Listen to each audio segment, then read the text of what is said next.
घेतलीये। बदलापूरमधील एका शाळेमध्ये लहान मुलीवर लैंगिक अत्याचार झाल्याची धक्कादायक बाब आता समोर आली आहे। या प्रकरणी शाळेतील कर्मचाऱ्याला पोलिसांनी अटक केली आहे। कोमल, हे बलात्कार आणि महिलांवर होणाऱ्या अत्याचाराच्या बातम्या पाहून तळपायाची आग मस्तकात जाते राव। हे असं पाहिल्यावर असं वाटतं पुढं नेऊन ठेवलाय छत्रपतींचा महाराष्ट्र। किती विकृत आणि माणुसकीला काळीमा फासणारी घटना ही बघ ना। खरंच आज आम्हा मुलींना घराबाहेर पडताना, अनोळखी व्यक्तींशी बोलताना, समाजात वावरताना हजार वेळा विचार करावा लागतो। खरंय,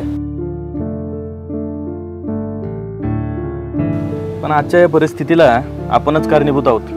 छत्रपतींच्या महाराष्ट्रात हे असं घडणं म्हणजे खूप मोठी शोकांतिका आहे। हो यार, खरंच। किती फोन केले सकाळपासून तुम्हा दोघांना आणि तुम्ही इकडे येऊन बसलाय? अरे चला लवकर, किती उशीर झालाय। अरे जरा बसा, काय झालंय? काय रे, काय झालं आणि कुठं जायचंय? घ्या, म्हणजे तुला अजून काय माहितीच नाही? अरे नक्की कोणत्या दुनियेत राहतोय तू? हा, काल काय ठरलं होतं आपलं? अरे आपल्या कॉलेजमध्ये साक्षी शिकरेबद्दल जे घडलंय त्याच्याबद्दल आपल्याला निषेध करायचा होता ना सगळ्यांना मिळून।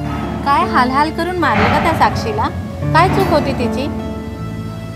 एक मुलगी म्हणून जन्माला आली म्हणून तिच्या वाटेला एवढं वाईट मरण? अगं त्या दिवशीची बातमी वाचलीस का? बदलापूरमध्ये 4 वर्षाच्या मुलीवर लैंगिक अत्याचार झाला आणि त्यात ती मुलगी गेली सुद्धा। अगं नाशिकमध्ये सुद्धा 16 वर्षाच्या मुलीवरती रेप होऊन तिला मारून टाकले।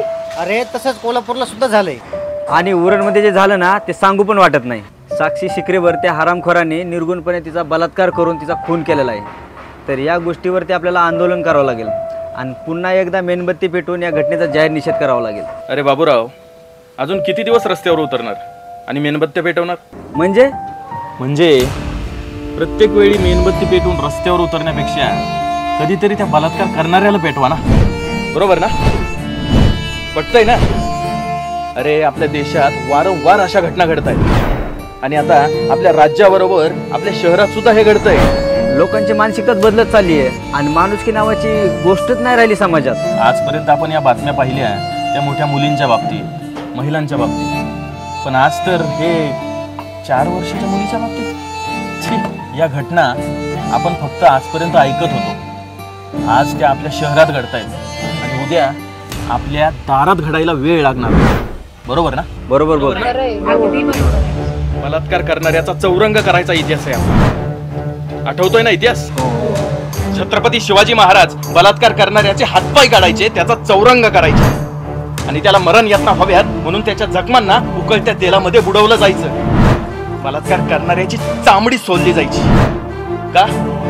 तर पुन्हा असा गुन्हा करायचं साहस सहजासहजी कुणी करणार नाही। अरे बलात्कार करणारा सापडला, लैंगिक अत्याचार करणारा सापडला तर त्याला नागडा करून भर चौकात लटकवा ना, त्याला फाशी त्याला। हे बघून कुठला फाडकाव सहजासहजी आपल्या आया बहिणींकडे डोळे वर करून बघणार नाही।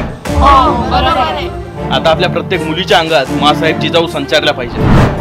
आपल्या प्रत्येक मुलीला स्वतःचं संरक्षण स्वतः करता आलं पाहिजे। कोणी वाकड्या नजरेनं तुमच्याकडे पाहिलं ना, दुसऱ्या मिनिटाला त्याचं थोबाड फुटलं पाहिजे। बलात्कार, लव जिहाद, लहान मुलींचं लैंगिक शोषण अशा भयंकर घटना आपल्या देशात वारंवार घडत आहेत। त्याच्यामुळे आता आपण मुलांनी सुद्धा सतर्क राहिलं पाहिजे। हा बरोबर बोलतो, आपल्या आया बहिणींची सुरक्षा ही आपली जबाबदारी। बरोबर बोलतोस तू, कारण आपण छत्रपती शिवाजी महाराजांच्या महाराष्ट्रात राहतो, बरोबर ना? बरोबर आहे दादा, आपल्या राजाची शिकवणच आहे, पर स्त्री माते समान।